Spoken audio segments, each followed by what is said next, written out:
Hello, this is the Provoked Prawn, and this is a video to compare two fantastic XLR microphones, the neat King B2 and the Shure SM7B. Now these are two fantastic microphones for a number of different reasons, and I'm using one of them now for the voiceover for this video, but later on I'll give you a comparison between them in terms of the quality. But for now I want to talk to you about the feature differences and why I want to compare them. The Shure SM7B is my favourite microphone, it has been for a long time.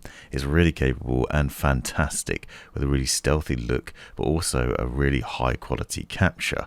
The neat King B2 is interesting for a number of reasons, including that it comes with a shock mount as standard and a pop filter, but it also delivers a really rich, capable sound and is able to eliminate a lot of background noise as standard.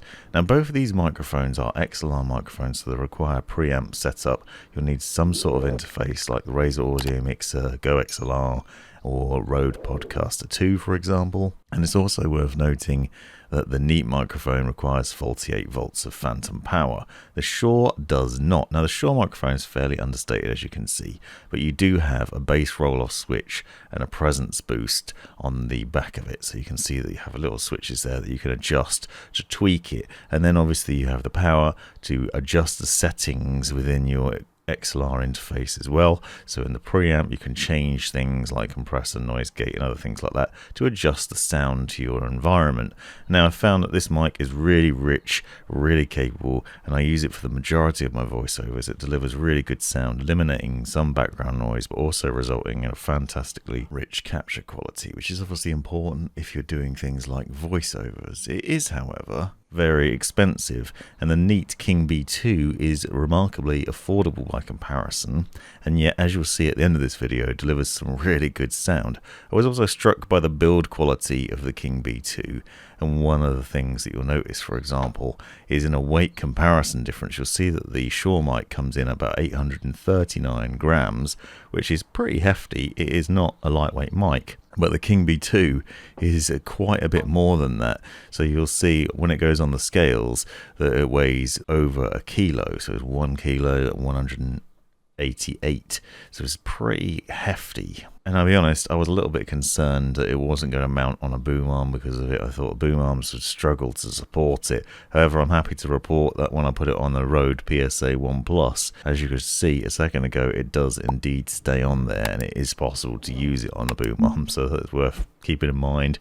Despite the weight, it does work, so that is something, because you certainly need to get both these microphones close to your mouth in order to make them sound nice and get a really rich experience out of them. And you'll notice the difference when you get to the end of the video. Both these microphones require you to get them close to your mouth in order for them to work effectively. So you need to be able to adjust the mic in a position where you can do that. And the neat King B2 requires you to talk into the top where that capsule is. So you can see a demonstration of that here. So you need to be able to position the boom arm in a way where you can manage that. Now the good thing about this microphone is it is adjustable, so you can see that you can unscrew the bottom of the mic on the shock mount and then turn it around. So for me, I have the boom arm off to the right hand side, but I can adjust the neat microphone so that I can still talk into the front of it where necessary. So this is obviously important. The other thing that's really good about this microphone is that the shock mount system. So this shock mount is able to absorb a lot of knocks. So you can see how adjustable it is here. This means that if you knock on the boom arm or on the desk, those noises aren't picked up by the microphone, which is actually really good, and a really good selling point of this mic, to be honest, because it means that it really eliminates a lot of noise as standard, and it's a really good quality microphone for the money, which is really impressive. The other thing that's really impressive about it is just the capture quality, which I'm going to demonstrate now just to show you just how fantastic this mic is for the money. Here I am with the King B2, and obviously you can see it's on the PSA 1 Plus. And I've got it about a fist's width from my mouth at the moment. And obviously, as I said, I'll leave the settings for the Go XLR Mini, which is what I'm using at the moment, to power it in the description so you can see what the settings are for that. But if you can see, it's pretty good at blocking out a lot of noise. And one of the things that I thought was interesting, that I thought it would be worth demonstrating, is here's a reasonable sized desk fan. Now, I'm going to turn it on and leave it off to the side of me. And one of the things that I found is with it blowing on me, it's not really picking up much of that noise. Now you can probably hear it on the microphone, but if I stop talking, you won't be able to hear it. And I found also I can have it like close by and blowing on me, and the mic's still not picking up that much of it.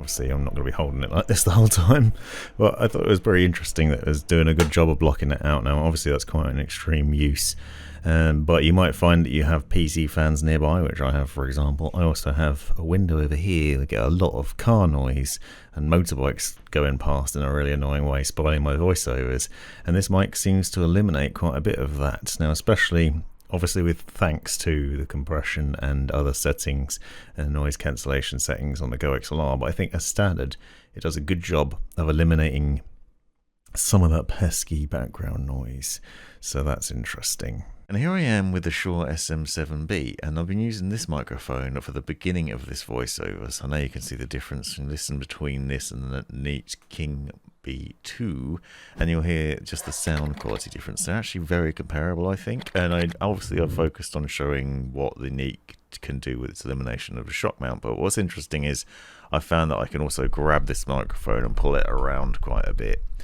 and adjust it on the boom arm and not have any problems with that really either. So this has always been a really good quality microphone, capable of delivering really good capture quality.